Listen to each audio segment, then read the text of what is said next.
With traditional publishing, you had a sense of order. At 10% of the retail, but you had no control over anything else. I remember I wrote a book called Cathedral of the Senses, and Berkeley Books decided to change the cover.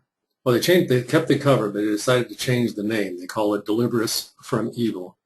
And I didn't find out until the book was actually delivered to me.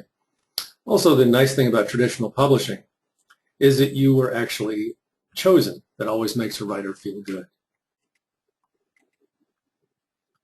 With new publishing, you, the writer, know nothing about any other aspect of the publishing business, and very often new writers get completely lost. They have no roadmap to follow whatsoever.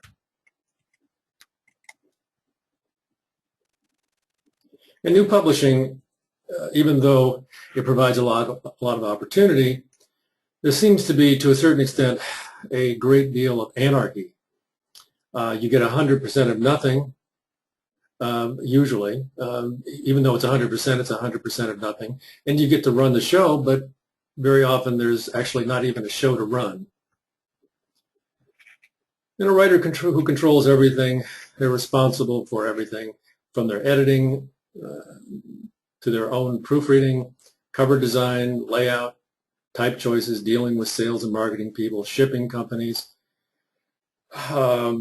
printers, media outlets, ancillary rights, returns, everything. A writer, particularly a first-time writer, is in no position to make informed decisions about these things.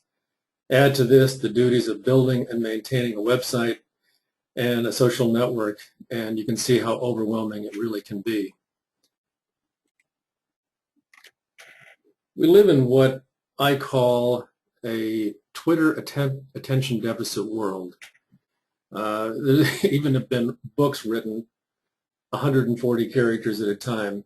And in this world, you need to figure out how to differentiate yourself very quickly.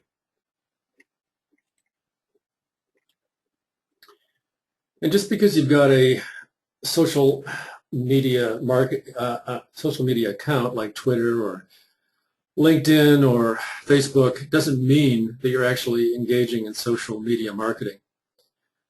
Social media marketing is a very serious business. There's a lot of companies, including IBM, who offer these services for people. There's just really no easy way around it. At some point, you have to figure out whether you're going to do this yourself and devote really an incredible amount of time to it, or you hire somebody to do certain aspects of it. The great irony, I think, in terms of social media is that it appears so impersonal. It's ubiquitous and it seems like it's very frivolous. However, the only way that it's effective is if it's engaging.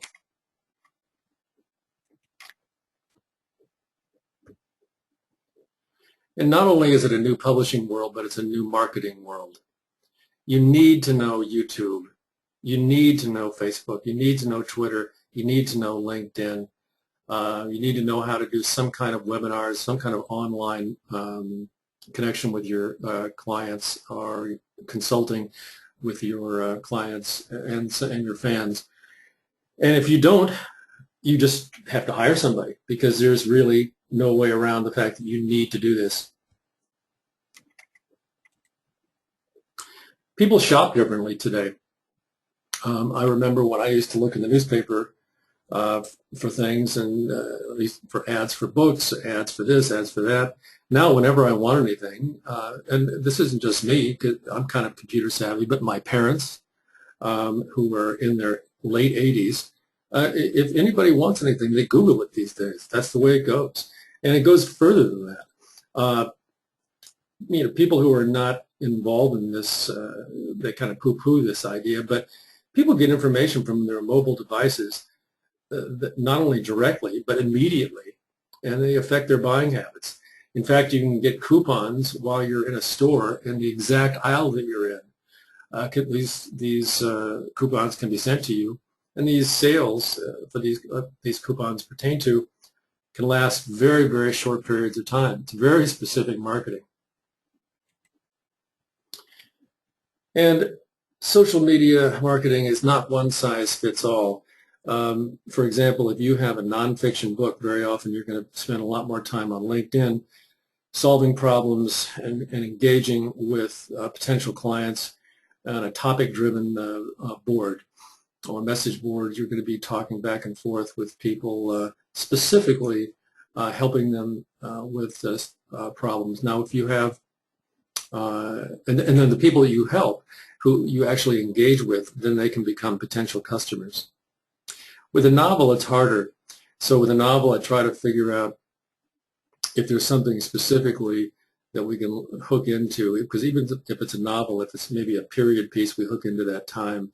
If it's a novel about, say, Susan B. Anthony, or maybe she's a character in the book, then we hook into that. You try to find some way to differentiate yourself from general fiction.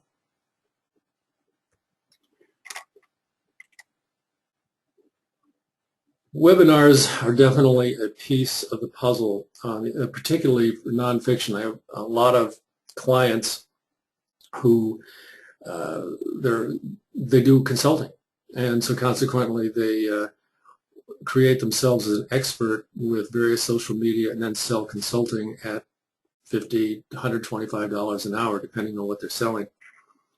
Webinars are one plank in a marketing platform that includes Facebook, Twitter, Google, YouTube, Goodreads, LinkedIn, and your mailing list. And one thing that can get lost is that even after you master all these things, or you hire somebody to be your marketing arm, you still need good ideas and events to run down these various planks. You need offers, you need events, you need insight and help. Help is a way that you really end up engaging with people. For example, I went on a LinkedIn board that had to do with LinkedIn discussion that had to do with fixed children's fixed picture book conversion from a regular book to Kindle, and the various Kindle readers plus iPad have different aspect ratios, and the text is embedded in the image. It's a real Sudoku puzzle. And so anyhow, I went on this board and I engaged in this discussion, and one of the people was giving advice to people in the discussion when they were saying that this particular program would work. I actually knew the programmer, and I knew, because I'd asked him, that the program didn't work for fixed layout. And so I was able to come up with a solution for them. And then people were much more receptive to following me back and looking at me as an expert, because I engaged and helped them rather than simply signed on and told them or asked them to buy my book. The book is the store. Now, this is a concept that is near and dear to my heart. In fact, I wrote a blog over 2 years ago that was widely syndicated. Essentially, what happens is you embed in the book video or music. I embedded music, but what will happen is, let's say, for example, you've got a book on the new economy. At the end of the chapter, you have really created yourself as an expert there, and then at the very end of the chapter, the reader can touch the screen and see a short video, maybe a 30-second video that really brings home how much of an expert you are on this and what's available in terms of a video. Right next to that video, after it finishes in 30 seconds, you can put in a button that will allow you to, with a couple of clicks, download for your iPhone, your tablet, whatever device you have. Within seconds, you can download a full seminar that you're selling for $39, $49, $59. So the book becomes your store, and they might pay $2.99 for the book, and they might pay $59 for the video or the seminar that they download at the end of chapter 1. I'm going to give you an example of what that looks like. I'm going to get out of this PowerPoint and show you an example of what that looks like. This is from my book, Cathedral of the Senses. This video demonstrates the full capabilities of the Cathedral of the Senses ebook running on the iPad pad. We also provide 3 additional formats for the Kindle, other ebook readers that support the EPUB format, and finally a good old paperback option. All 4 options are available for purchase at cathedralofthesenses.com website. Keep in mind, however, that only the iPad supports the full multimedia experience that we will now demonstrate. Stephen Smoke's Cathedral of the Senses is a revolutionary new media-enhanced reading experience that allows readers to immerse themselves in an additional dimension intended by the author. What this means is that at key points in the story, the reader can choose to play appropriate verses from songs written by the author by merely touching the screen. Lost in a moment so raw and real.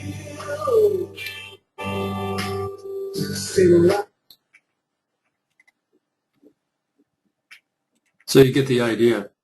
I think it's very exciting. Besides doing music, like I say, you can do videos. And so your book literally, quite literally, becomes your store. Now, something else that's kind of exciting, that's new, is the idea of the short form book where it can be 50 pages or less. I actually bought a book that was 50 pages or less, and the content was great, so I really had no problem. And they're usually ebooks that are 99 cents to $2.99. And one of the phenomena is they're often derivative. For example, the 50 Shades of Grey, everybody knows that. Now this is actually from Amazon. There's 50 Shades of Grey, Inner Goddess, 50 Shades of Chicken, a parody and a cookbook, 50 Shades of Beige, 50 Shades of Hui. So these authors are tapping into the short form and the idea, and they also, I believe they are. I haven't seen how long these books are, but very often if you tap into a trend on Amazon and your book is very inexpensive, like 99 cents or $1.99, you can end up selling more books by accident than your other books that are actually written by you for real. Book giveaways. Stan and I were talking about this the other day, and if you were going to send out 200 books for publicity purposes in the old days, it could cost you several $1,000s. There's a story about a woman who did a makeover book last year. She sent out 200 copies of an ebook for free to radio stations. She got a call a couple days later. They were going to a new format. They were going to use one of her chapters every day for 5 days a week for about 3 or 4 weeks. Fast forward 2 months, she sold 80,000 books. Now, book trailers. I'm often asked about book trailers. This is an example of a trailer for a book, my Ping Ping Panda book. It's a children's book I did recently with Bernadette Shee. I'm going to give you an example of what that looks like.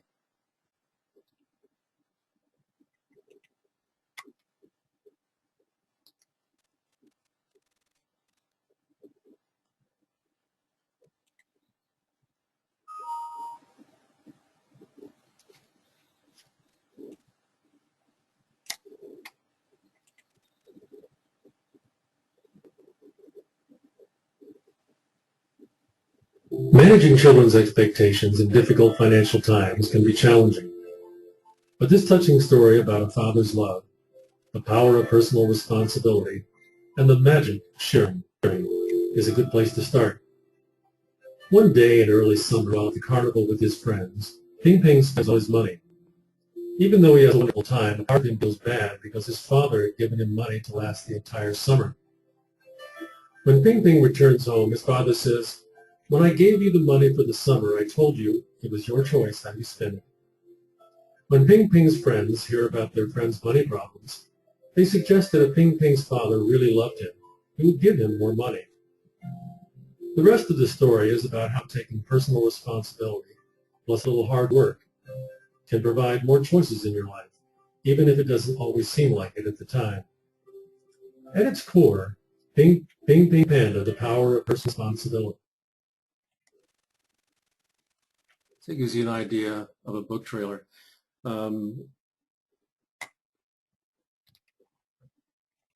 We end up doing a lot of these, and they're basically done on a per hour basis.